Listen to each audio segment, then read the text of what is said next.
อยเบ่งบานสลน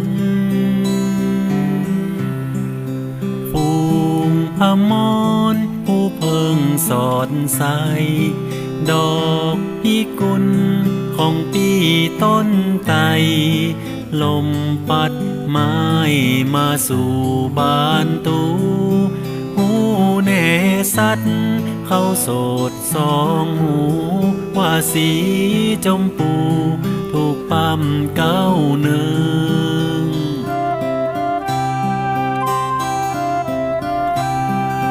เก้ามันตายไปมันเสิงลำกิ่งเนืองตายก้นโตยแนวดอกพิกุลก็คือดอกแก้วไปเป็นห้องเปิ้นแล้วเนิน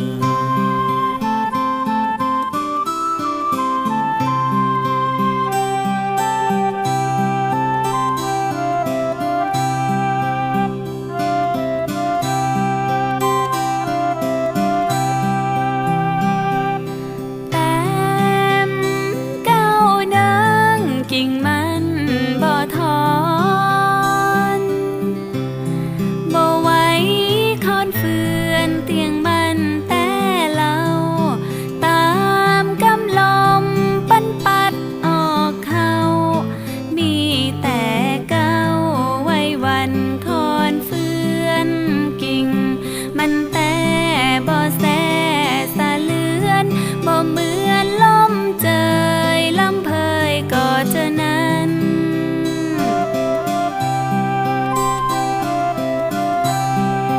ไก่คำยิงนี้นิ่มเตียงมัน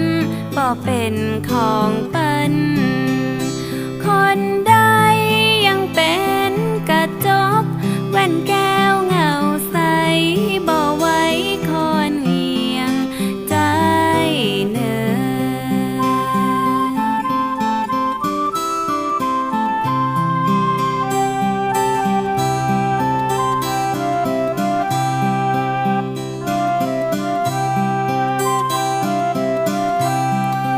ตัวพี่น้อยจะขอถาม ตามกำลมเปิ้นมาเล่าว่านายมีจูอยู่บ้านวังสิงคำฝ่ายตั้งปูนเปิ้นมาใส่ประจำบ้านวังสิงคำเปิ้นมามันก็ไว้แล้วตั้งฝ่ายพ่อสาวน้องนางแว่นแก้วก็ตกลงแล้วบ่ใจกาหาเปิ้นจักกินแขกแต่งการก็วิวาเมื่อใดจ้าพี่น้อยใครหูเก่า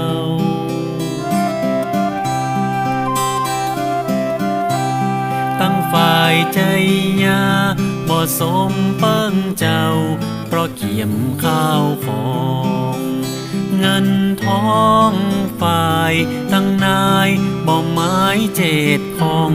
มาละมองต่ำก้อยเนอ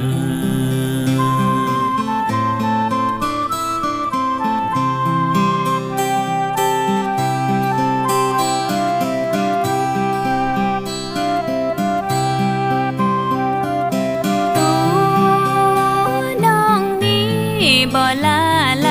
ลงการตกลงก็ยังบ่แล้วจึงจานตัว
อกน้องหม่นมองมาบ่ล่อลวงพรางแม่นางห้างแขวพี่ไม้เอาเป็น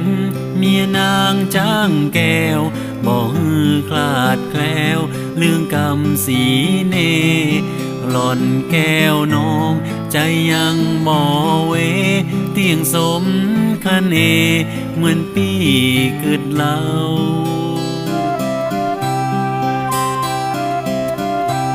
หล่อนว่าปีจุก็ยังไล่เจ้าขอฮือฟ้าผ่าหัวแม่เมียตายลูกแม่ยิงผู้เล่นก็บ่ได้ลูกป่อใจผู้แต่ก็บ่ปัง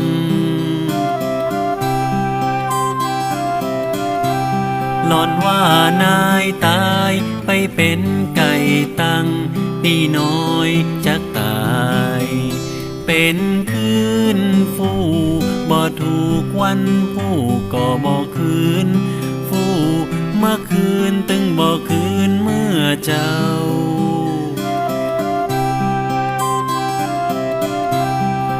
การหักกันของข้าตึงเจ้าเปรียบเหมือนเหล้ากับปางปากกำใดพี่ก็ตึงอ้างบ่ใจจางจากน้อง